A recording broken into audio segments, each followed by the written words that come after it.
días. Es un gran privilegio para mí y un placer estar con ustedes, especialmente por la amistad con el pastor Pardo y la oportunidad de exponer la palabra de Dios. Para esta mañana hemos titulado nuestro sermón Encarnando la Santidad. Encarnando la Santidad. Dios espera que su carácter santo se refleje en todas las naciones. Y eso incluye a Colombia. Debemos empezar con el final en la mente. La santidad tiene que encarnarse. Si Dios va a sanar a Colombia, lo va a hacer a través de su pueblo, de la conducta y el carácter de los cristianos, de los seguidores de Jesucristo, utilizando su influencia social. No puede haber expectativa de sanación de la nación si la proporción de injusticia de los evangélicos no es mucho menor que la de sus vecinos no creyentes.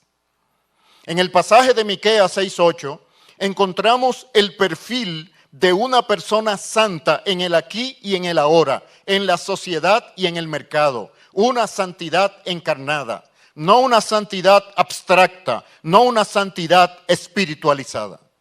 Entonces, en el esquema que vamos a seguir, vamos a hacer algunas reflexiones respecto de la santidad y luego vamos a exponer específicamente sobre las virtudes que Miqueas 6:8, que el Espíritu Santo a través de Miqueas nos trae como el reflejo del desempeño de una persona santa.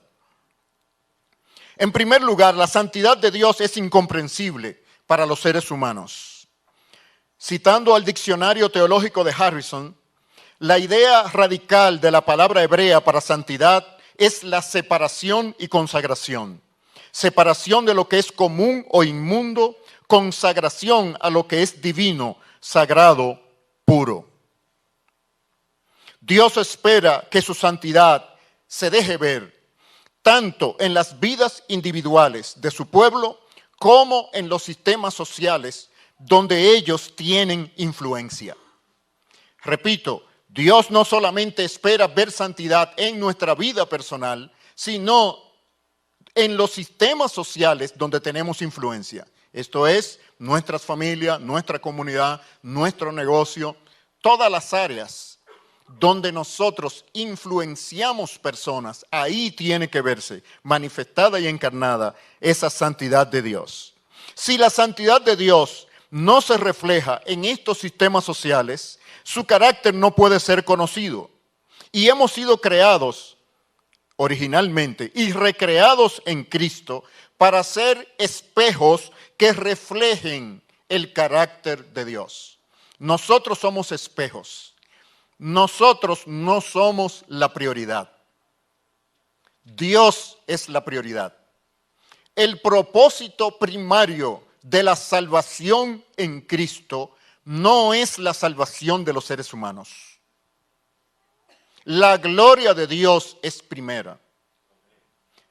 La salvación de los humanos es una consecuencia de la gloria de Dios. Nosotros no somos la última Coca-Cola del desierto. La gloria de Dios es primaria. Nosotros somos secundarios. Nosotros somos los sirvientes. Él es el Señor de la casa. El evangelio que nosotros hemos conocido en nuestra generación ha puesto tanto énfasis en la bendición, en la salvación de las criaturas, que prácticamente hemos puesto al Salvador como si fuera un sirviente para asegurar esa felicidad y bendición de la criatura. Eso está al revés. La santidad de Dios tiene que ser encarnada, como dijimos, por cada miembro de su pueblo.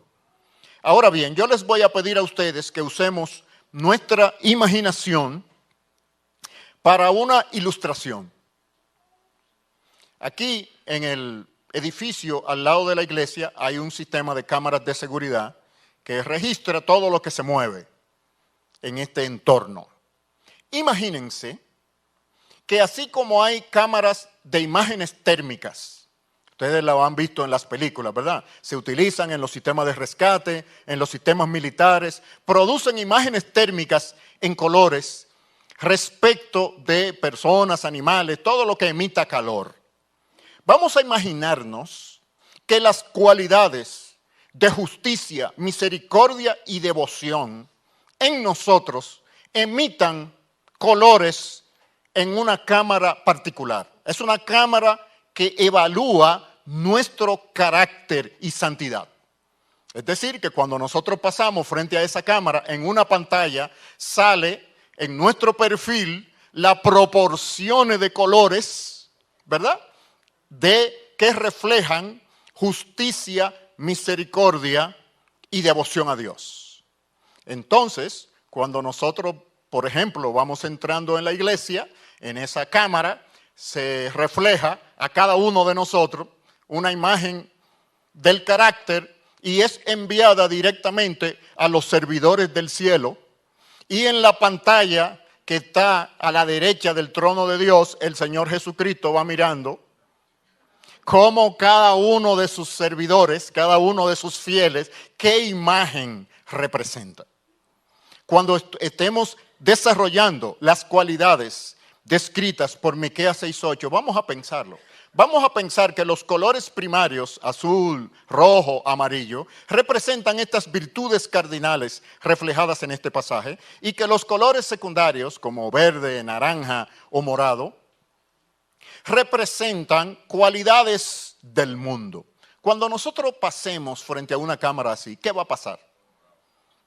¿Qué va a pasar cuando nosotros, teniendo 10, 20 años en la fe, pasemos frente a una cámara que refleje nuestro carácter? Miqueas 6:8 presenta el perfil funcional, pudiéramos decir la descripción de puesto de un seguidor maduro de Jesucristo. Lo abstracto de la santidad de Dios tiene que ser encarnada. Necesitamos un carácter equilibrado e integral en nuestras vidas para poder reflejar ese carácter santo. Y ese equilibrio siempre es una característica de la enseñanza bíblica. Por ejemplo, en Proverbios 37 nos manda a no desear pobrezas ni riquezas. En Juan 3:18, el evangelio es a la vez un mensaje de juicio y de salvación. En Juan 17:15 al 16, los creyentes estamos en el mundo, pero no somos del mundo. Entonces, balance en la vida espiritual es muy difícil porque casi siempre, o siempre como humanos, con el pecado remanente, tendemos a irnos a los extremos. O somos demasiado espirituales, que no somos de bendición para nuestro prójimo, o somos demasiado mundanos que no le damos gloria al Señor y fluctuamos en los extremos.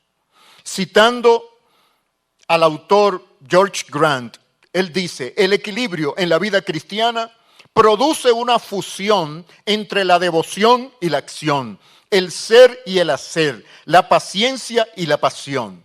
Se manifiesta en palabras y en obras, en perdón y disciplina, en la integración de la vida interior con la vida exterior. Fin de la cita.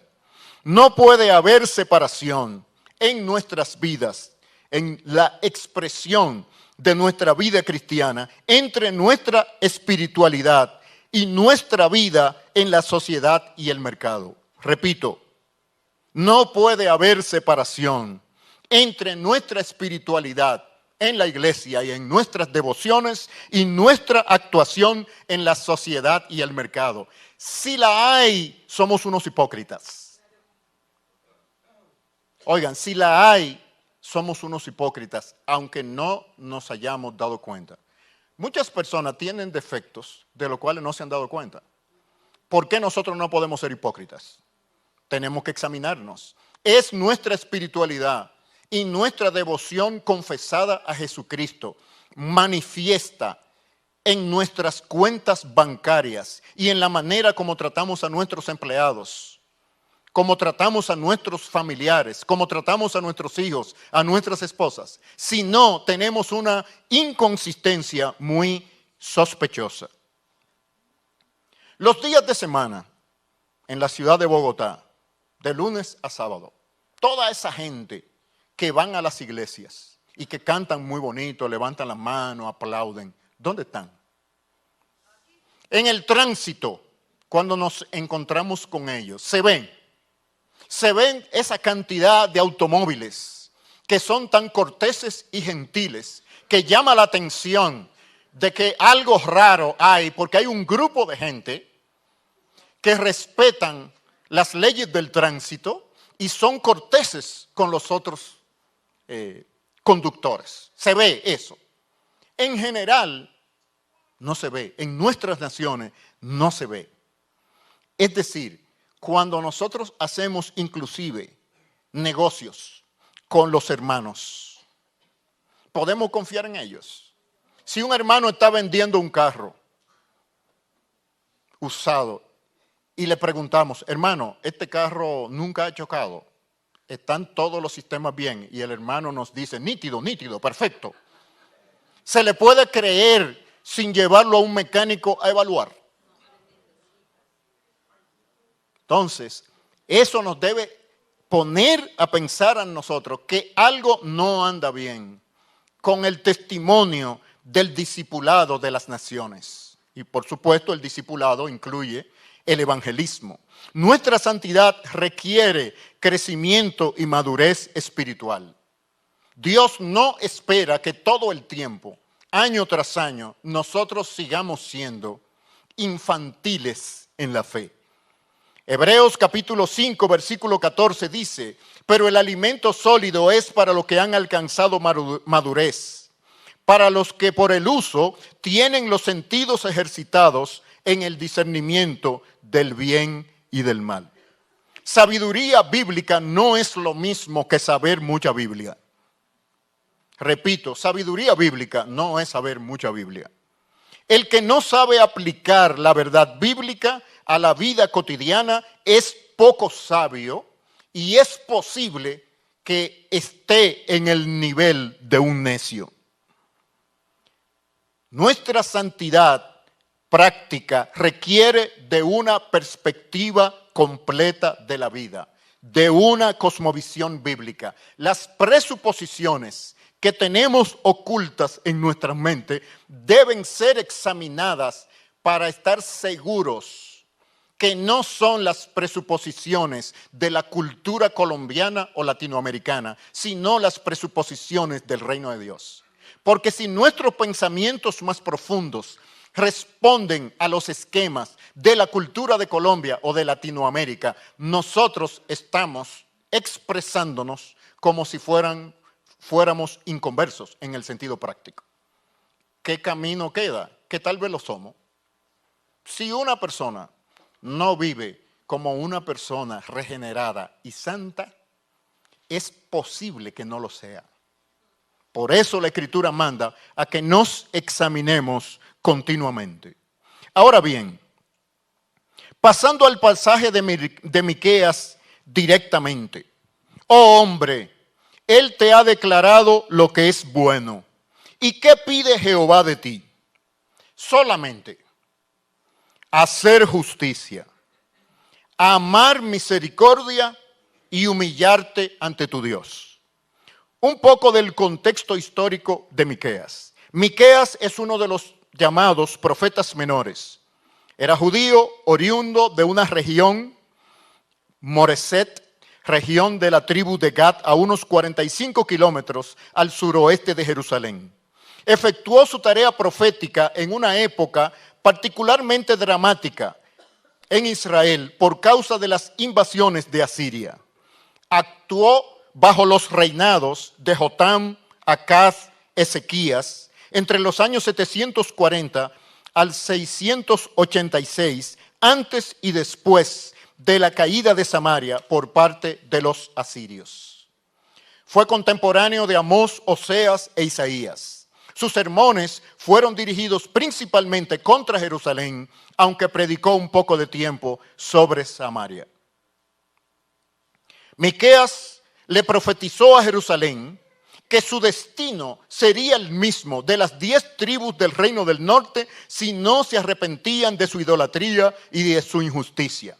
Cuando el pueblo de Dios no le sirve a Dios con integridad, en el patrón bíblico, en el patrón de la redención, el exilio es la respuesta de Dios. Y no pensemos que porque nosotros somos iglesia en el Nuevo Testamento, Dios no ha cambiado. Cuando la iglesia no le sirve apropiadamente a los propósitos del reino de Dios, debe prepararse para el exilio. Esa es la conducta de Dios a través de la historia, lo cual refleja su carácter. ¿Por qué lo va a cambiar? ¿Quiénes somos nosotros? ¿Favoritos acaso para que Dios cambie su carácter? No, nosotros somos los que debemos cambiar, no el carácter de nuestro Dios. Miqueas 6:8 establece la norma para el discipulado y la fidelidad a Dios. No está estableciendo una norma para la salvación, ya que ésta se obtiene por gracia. Nuestra naturaleza caída nos hace continuamente inclinarnos al desbalance. Como dijimos, o ser muy espirituales o ser muy mundanos. Volviendo a nuestra imagen de la cámara que refleja nuestro carácter, vamos a pensar que la justicia es el color azul. Entonces, la proporción de color azul de esa cámara, cuando nosotros pasamos, refleja la proporción de justicia en nuestro carácter. ¿Qué quiere decir Miqueas cuando habla de justicia?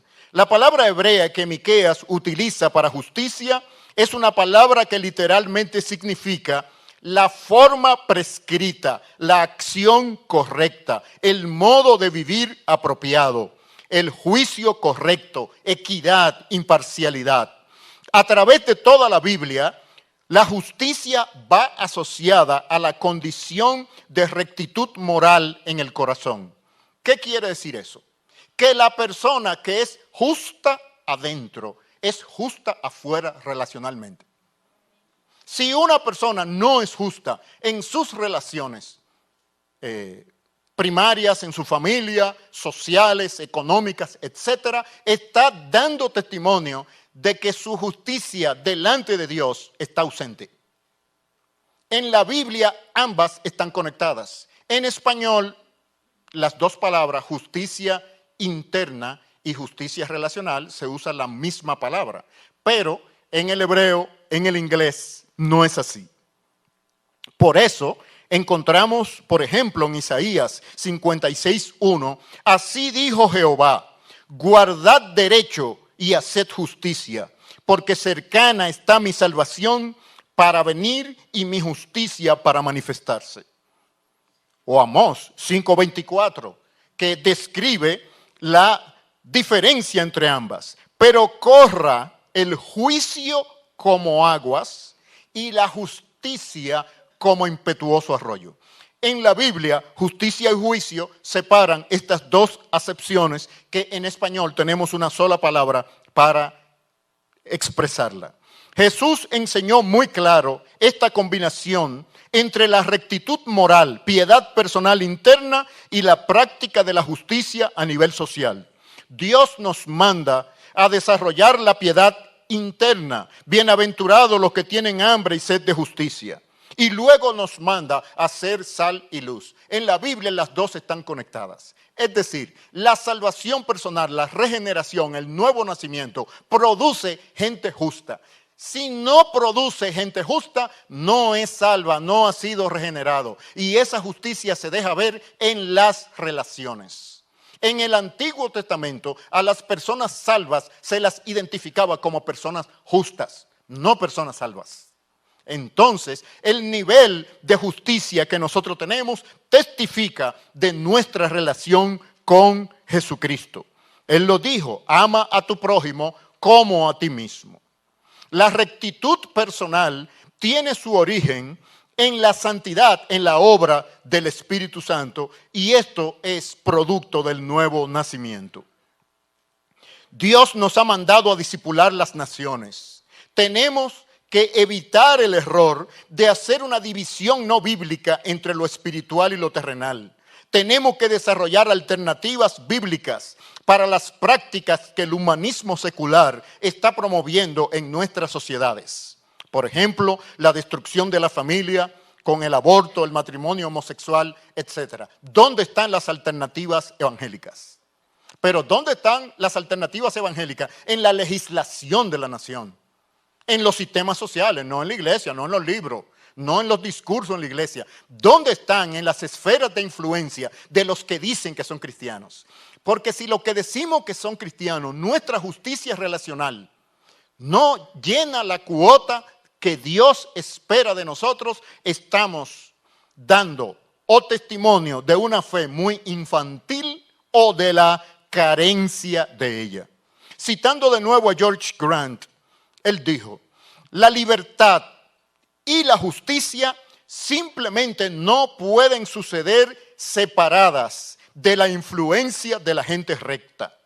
La gente recta o justa no puede existir alejada de la aspiración de libertad y justicia. La religión cristiana y su correspondiente moralidad está atada a la causa de la libertad con un nudo gordiano. Si le aflojamos uno de los extremos, ambos se separarán en direcciones opuestas. En otras palabras, la justicia en una nación depende de la existencia en esa nación de gente que sea verdaderamente justa. No puede haber libertad y justicia con gente impía o con gente profesante de la fe que no tenga un nivel de justicia personal profundo. En el Evangelio tendemos a tener una distorsión debido a un sobreénfasis en la santidad espiritual y nos olvidamos que ésta debe manifestarse en lo social y lo material. La justicia en las relaciones es un reflejo de la rectitud moral del Espíritu Santo en el corazón. Esa rectitud moral es interna, no se ve, pero se puede ver la evidencia del nuevo nacimiento en las relaciones justas. Cuando no somos justos en las relaciones con nuestro prójimo, estamos dando evidencia de ser inconversos y por lo tanto revisar la realidad de nuestra conversión.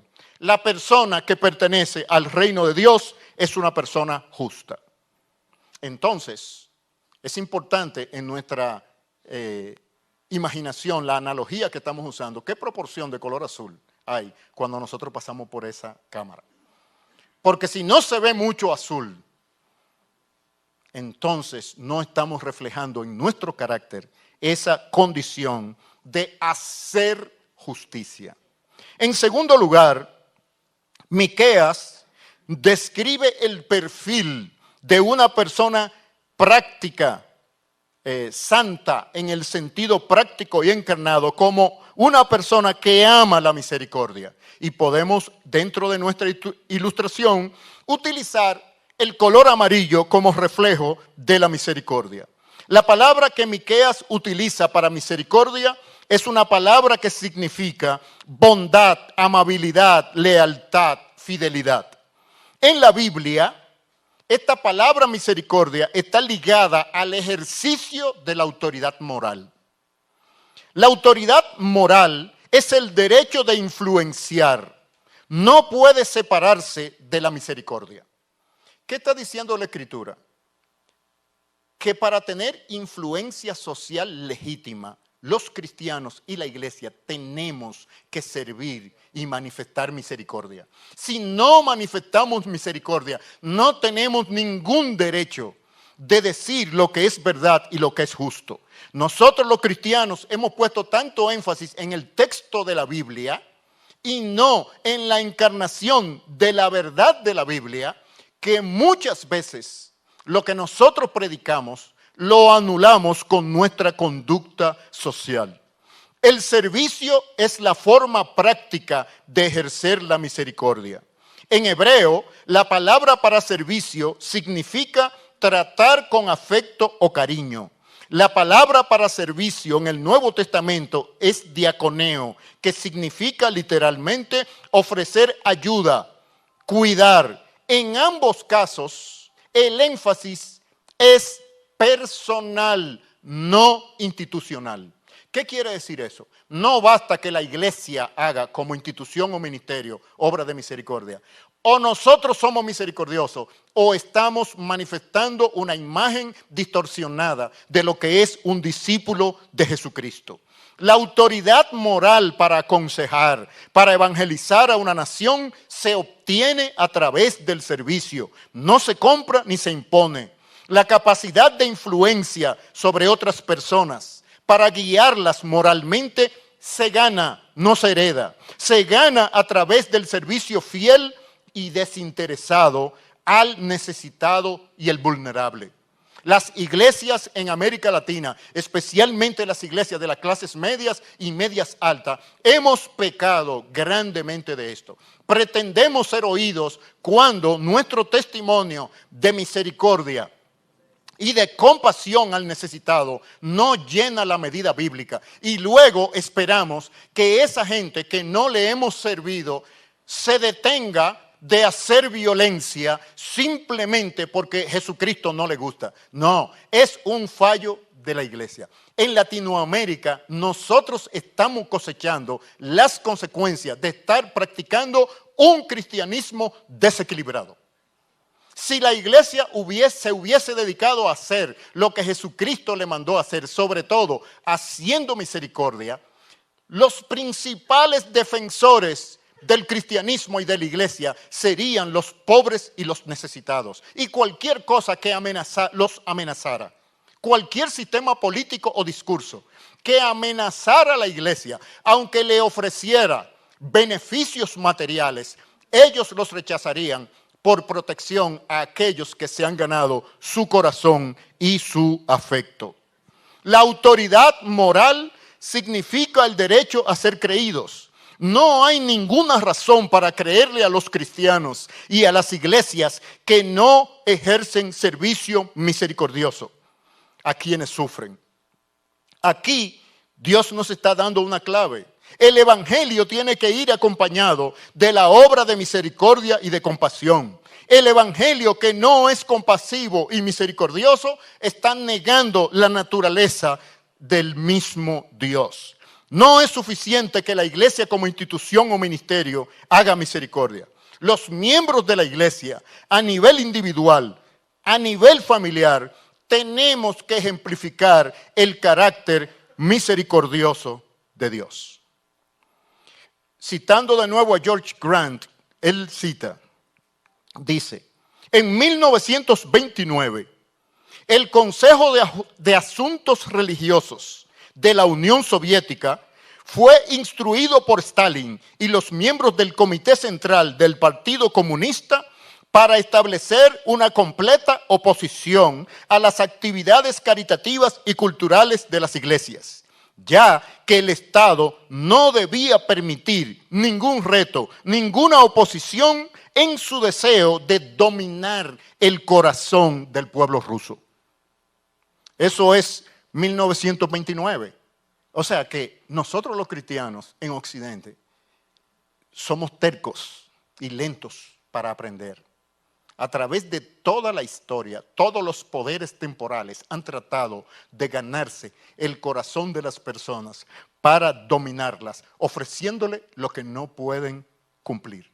Sin embargo, en la misma esencia del evangelio, en el cristianismo, la práctica de la misericordia es el camino para asegurar la adhesión y la autoridad moral de los cristianos. ¿Por qué los neomarxistas de nuestro tiempo están teniendo el oído de nuestras naciones latinoamericanas? Porque la iglesia no tiene el corazón de ellos. ¿Y por qué no tiene el corazón de ellos? Porque no ha sido misericordiosa en la proporción de sus recursos. El hombre y la mujer modernos buscan pruebas, quieren evidencias de que las pretensiones de la Biblia evidencias de las pretensiones de la Biblia. Y la misericordia es esa evidencia, no el texto bíblico. La práctica de compasión y misericordia es la evidencia de que el Evangelio es real y que el carácter de Dios se manifiesta en su gente. Entonces, ¿qué proporción de color amarillo tiene esa imagen cuando nosotros cruzamos por esa cámara imaginaria de los colores que transmite eso directamente a la pantalla a la derecha del trono de la gracia? En tercer lugar, Miqueas describe como la tercera característica de una persona santa, encarnada, que encarna la santidad, la palabra humildad. Y vamos a pensar en nuestra ilustración que humildad delante de Dios refleja el color rojo. Es decir, que la proporción de color rojo, cuando nosotros crucemos frente a esa cámara, va a transmitir rojo en proporción. O sea que va a haber una proporción de muchos colores. Pero si no predominan el azul y el amarillo y el rojo, entonces tenemos un desbalance en nuestro carácter. Y ese desbalance en nuestro carácter puede ser muy peligroso. La palabra utilizada por Miqueas para humildad es una palabra que literalmente significa un acercamiento modesto, aproximarse con el debido decoro, traer algo sabiamente a alguien. La Escritura utiliza esta palabra para describir la actitud apropiada hacia la persona de Dios. El temor de Jehová es la actitud que nos corresponde como criaturas ante el Creador.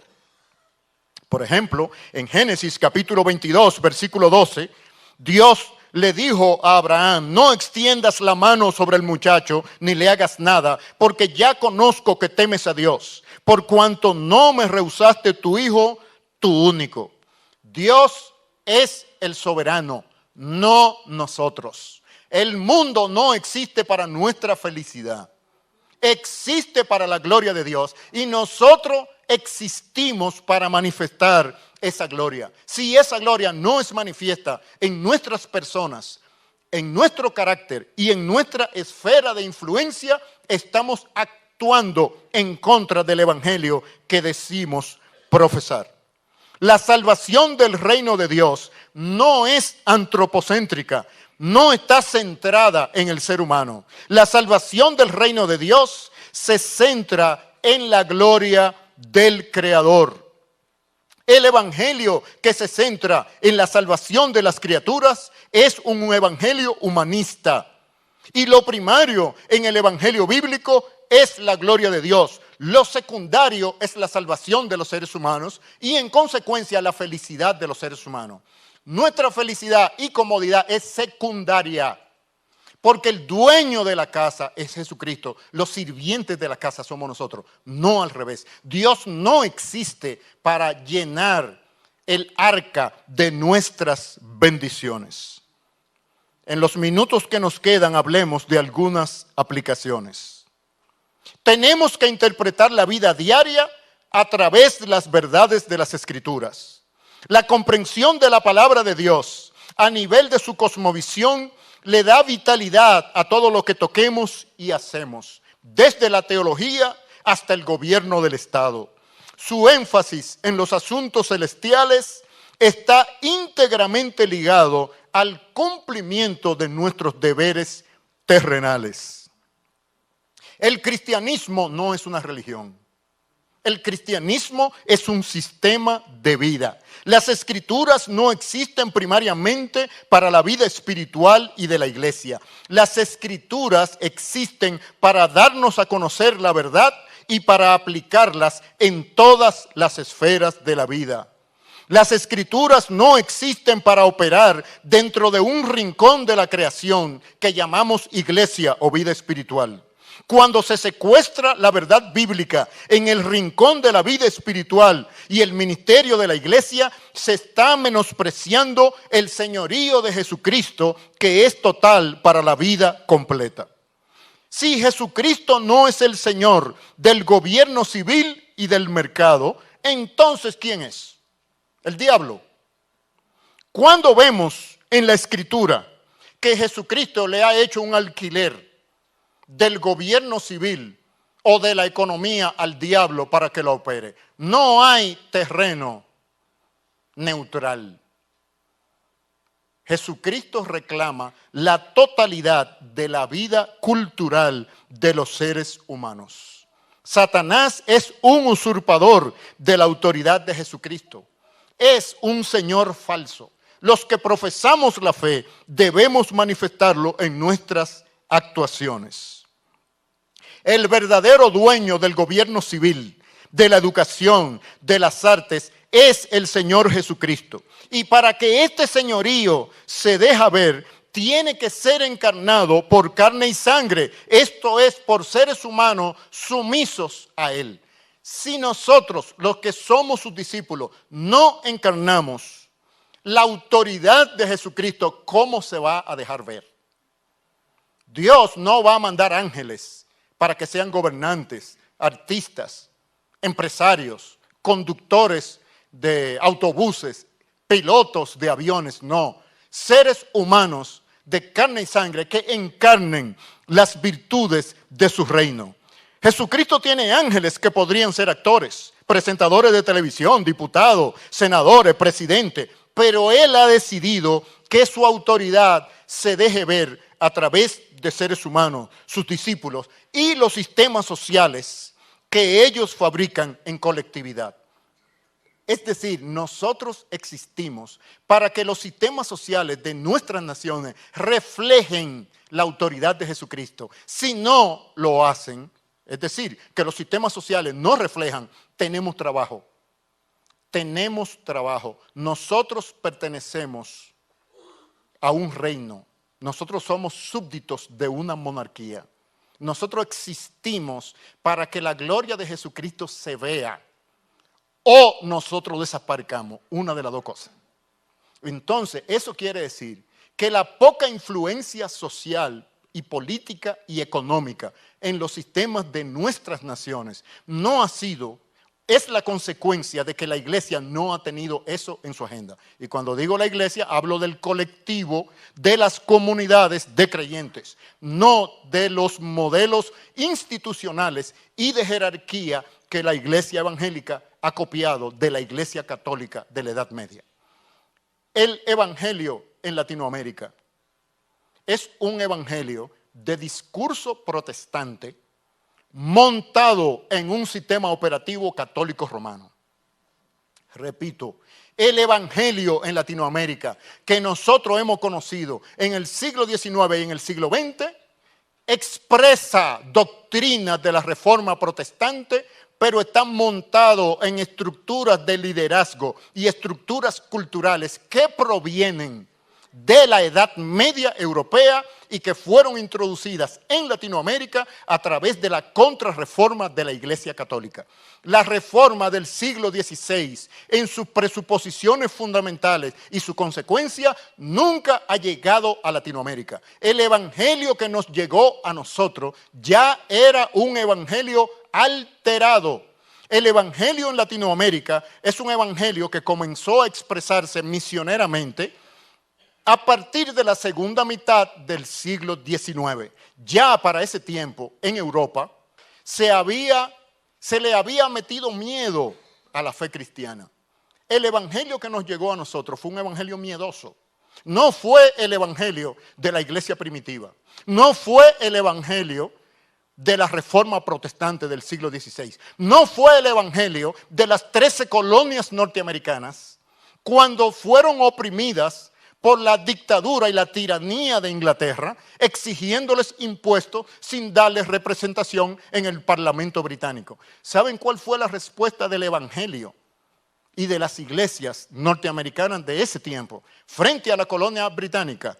Rebeldía civil. Y la consecuencia fue la guerra de independencia. Cuando nos enseñaron a nosotros que las consecuencias de las verdades bíblicas frente a los poderes temporales podrían llevarnos, por mantener fidelidad a Cristo, a oponernos físicamente a los poderes temporales. Nunca nos enseñaron eso, porque nos enseñaron un evangelio de sumisión característico de lo que enseñaba la Iglesia Católica durante la Edad Media. Estamos en el mundo, pero no somos del mundo. El reino de Dios no proviene del mundo, pero su propósito es de ser bendición al mundo. Tenemos que servirle al mundo sin ser parte de la mundanalidad.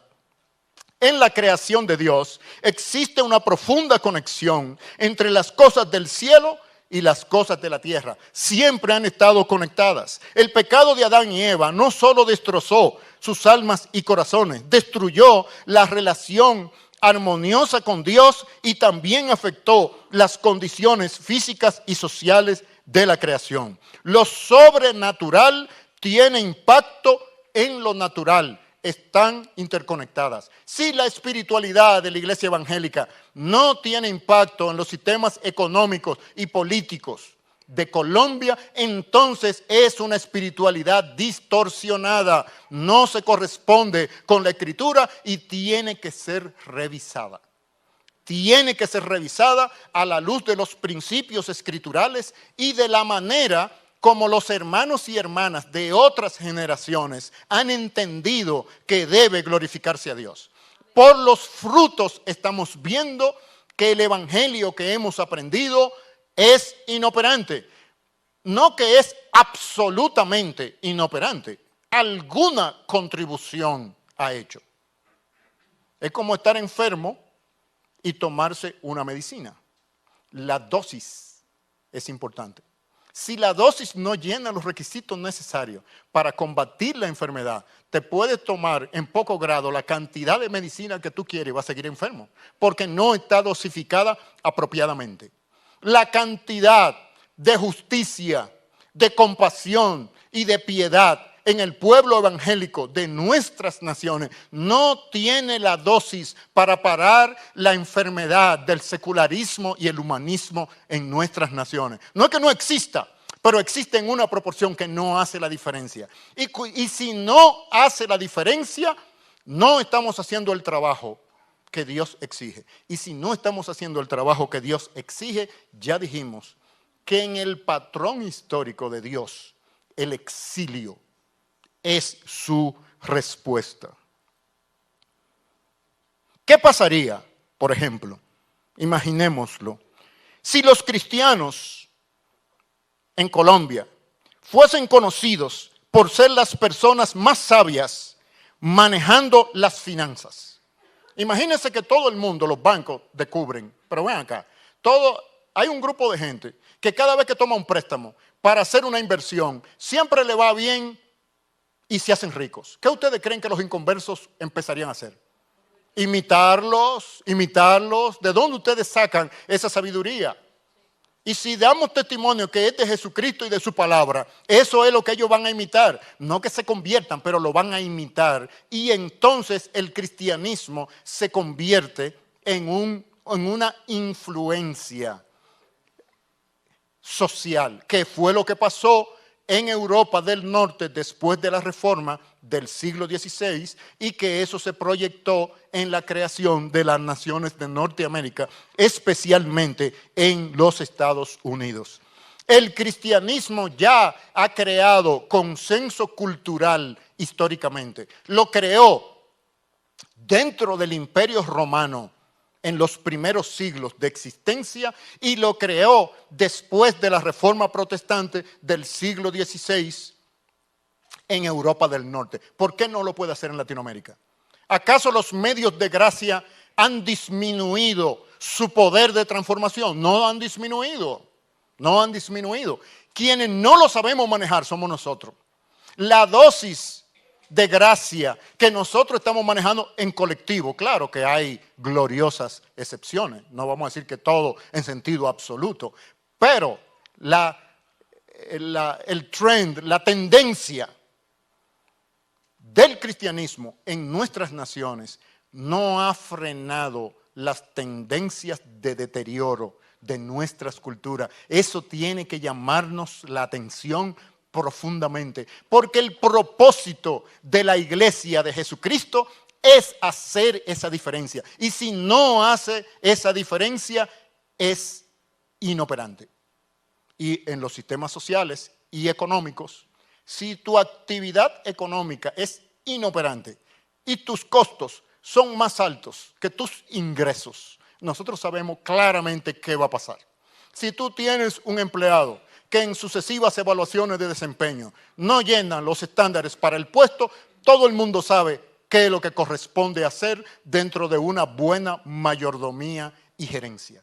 Dentro de la mayordomía y gerencia del reino, nosotros tenemos que pedirle a Dios una oportunidad. Somos como los empleados que le piden al gerente una oportunidad. Yo sé que mi evaluación de desempeño en los últimos 3 años no ha sido buena. Por favor, deme un chance para yo mejorar. Pidiendo que el Señor nos dé ese chance. No está obligado a hacerlo. No está obligado a preservarnos. Nos preservará personalmente para la salvación en el cielo, en la tierra nueva y en los cielos nuevos, pero no necesariamente con los niveles de libertad y desempeño social que hemos tenido hasta ahora, sin ser minoría perseguida. No hay ninguna garantía de que no pasemos al exilio de minoría perseguida. Así que sea nuestra oración y nuestra convicción, primero, que nuestro carácter personal refleje en alta medida esos colores que dijimos, de azul, amarillo y rojo, de justicia, de misericordia y de devoción a Dios. Y juntos hagamos una influencia dentro de nuestras esferas de influencia, por la gloria de Dios y por el bienestar de nuestras naciones. Y que Dios nos dé esa oportunidad que le estamos pidiendo. Oremos. Te bendecimos, Señor, y te alabamos. Y te pedimos que seas misericordioso con nosotros. No hemos cumplido lo que tú nos has mandado. Te pedimos que nos des la oportunidad de reconsiderar nuestros caminos como individuos, como iglesias, y nosotros servirte de una manera fiel, siguiendo los principios de tu palabra. Y te pedimos que entregues nuestras naciones para que a través de nuestro servicio ellos aprendan a glorificarte a ti y grandes masas de población lleguen a conocer a Jesucristo como el Salvador y el Rey. Te lo pedimos por tu honor. Amén.